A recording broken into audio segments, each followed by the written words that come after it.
பெரியவா சரணம். இன்னைக்கு செப்டம்பர் 3. பெரியவா இங்கே இருக்கா? இன்னைக்கு தலைப்பு நிஷ்காமிய கர்மம், அதாவது பலன்களின் மீது பற்றில்லாமல் பணிபுரிவதுன்னு அர்த்தம். கர்மாவில் ஆரம்பிக்கும் போது கூடவே பக்தியையும் வளர்த்து கொள்ள வேண்டும்.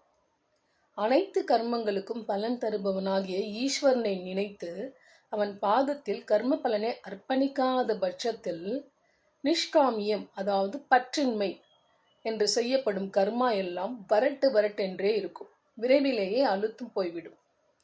வரட்டு மாவில் நெய்யை போட்டு பிசைந்தால் அதை நன்றாக நீட்டி இட்டுக்கொண்டே போக முடிவதைப் போல பக்தி உணர்வை கலந்து கொண்டால் கர்மாவை நன்றாக மணக்க நைஸ் பண்ணி தொடர்ந்து செய்து கொண்டு போக முடியும்.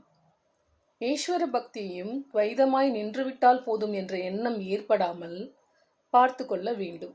எனவே தொடக்க காலத்திலிருந்தே ஆத்ம சிந்தனை இருக்க வேண்டியதும் அவசியம். பெரியவா சரணம். தேங்க்யூ.